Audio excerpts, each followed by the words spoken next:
میرے تمام دیکھنے اور سننے والے بھائیوں کو میری طرف سے السلام علیکم۔ میں ہوں آپ کا دوست، آپ کا بھائی ماہر گلزار احمد ایڈوکیٹ۔ میں امید کرتا ہوں کہ میرے دوست جہاں کہیں بھی ہوں گے وہ محفوظ ہوں گے۔ ناظرین کرام، کل رات CIA کو تحریک انصاف کے کارکنان کو گرفتار کرنے کے لیے حکم دیا گیا اور CIA نے لاہور کے مختلف علاقوں میں ریڈ کیے، چھاپے مارے اور یقیناً وہ ناکام رہی۔ پنجاب کی نگران حکومت نے محمد اقبال نامی شخص کو، جو کہ ایک پشتون ہے، خیبر پختونخوا سے اس کا تعلق ہے، اسے دہشت گرد قرار دیا ہے اور کہا ہے کہ وہ کسی کالا عدم تنظیم کا حصہ رہا ہے۔ دوسری طرف محمد اقبال کا بیان سامنے آ چکا ہے کہ وہ کسی بھی کالا عدم تنظیم کا حصہ نہیں رہا، کبھی بھی نہیں رہا۔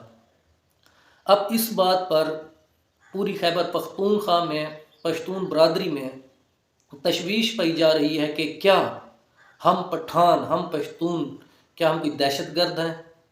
سوشل میڈیا پر پشتون برادری احتجاج کر رہی ہے کہ کیا ہمیں بتایا جائے کہ کیا ہم دہشت گرد ہیں؟ وہ کہہ رہے ہیں کہ ہم دہشت گرد نہیں، ہم پاکستانی ہیں اور پاکستان پر مر مٹنے کے لیے ہمیشہ ہم نے قربانیاں دی ہیں اور قربانیاں دیتے رہیں گے۔ لیکن پنجاب کی نگران حکومت نے محمد اقبال نامی شخص کو دہشت گرد قرار دے دیا۔ CIA نے یاسمین راشد صاحبہ کو اور محمد اسلم اقبال صاحب کو گرفتار کرنے کی بھی کوشش کی، لیکن پھر جیسے ہی حالات کنٹرول میں ہے تو پولیس ان دونوں کو گرفتار نہ کر سکی۔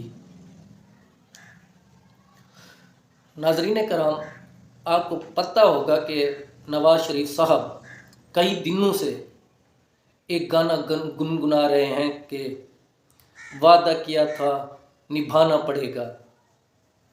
ان کی خواہش کی تکمیل نہیں ہو سکی، لیکن وہ بار بار کسی طاقتور کو پیغام دے رہے تھے کہ جو وعدہ آپ نے کیا تھا میرے ساتھ اسے پورا کیا جائے۔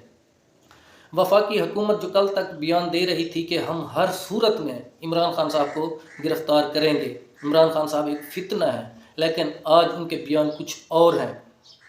کل پرسوں مریم نواز جب رانا ثناء اللہ کی سٹیٹمنٹ آئی تھی کہ ہم ہر حال میں عمران خان صاحب کو گرفتار کریں گے تو ان کے چہرے پر خوشی کی لہر تھی، لیکن آج وہ خاموش ہیں۔ مریم اورنگزیب جو بیان دے رہی تھی، شہباز شریف تک نے بیان دیا تھا کہ وہ ہر صورت میں عمران خان صاحب کو گرفتار کریں گے، لیکن اب حکومت کی طرف سے یہ بیان سامنے آ رہا ہے کہ ہم نہیں عمران خان صاحب کو گرفتار کرنا چاہتے۔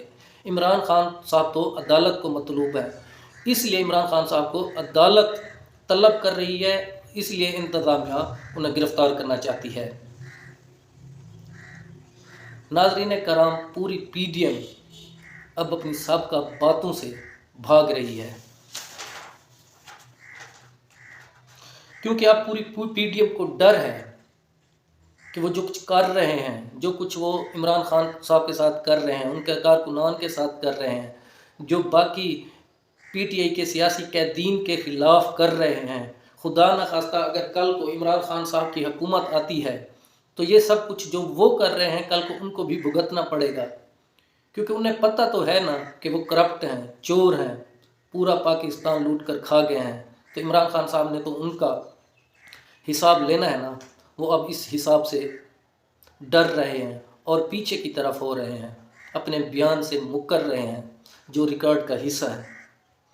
ناظرین کرام، ایک اور اہم خبر سامنے آئی ہے کہ وزیر خزانہ اسحاق ڈار صاحب نے ایک سٹیٹمنٹ جاری کی ہے، اور اس اپنی سٹیٹمنٹ میں انہوں نے کہا ہے کہ پاکستان کا جوہری پروگرام وہ کسی بھی طرح نہ تو ختم کریں گے، نہ ہی ان کی رینج میں کوئی کمی آئے گی۔ ہمیشہ سے یہ اسرائیل اور یورپی ممالک کی مانگ رہی ہے کہ پاکستان اپنے جوہری میزائل پروگراموں کی رینج جو ہے وہ کم کرے، کیونکہ یہ رینج یورپ اور اسرائیل تک پہنچتی ہے۔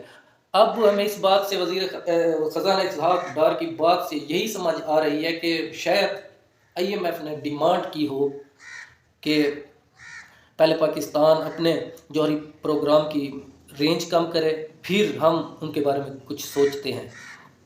ناظرین کرام، ایک اور بات جو عمران خان صاحب سے متعلق ہے وہ یہ ہے کہ پاکستان کے وکلاء، تحریک انصاف کے وکلاء عمران خان کو اریسٹ ہونے سے بچانے کے لیے 2 بیل جو ہیں وہ اپلائی کریں گے۔ ایک پروٹیکٹیو بیل ہوگی جو ان کی حفاظت کے لیے ہوگی، اور دوسری بیل ہوگی ٹرانزٹ بیل۔ ٹرانزٹ بیل یہی ہوتی ہے کہ جب تک عمران خان مقررہ ٹائم تک اسلام آباد نہیں پہنچتے تب تک انہیں گرفتار نہ کیا جائے۔ تو اس طرح انشاءاللہ عمران خان پاکستان کے عظیم رہنما سیو رہیں گے۔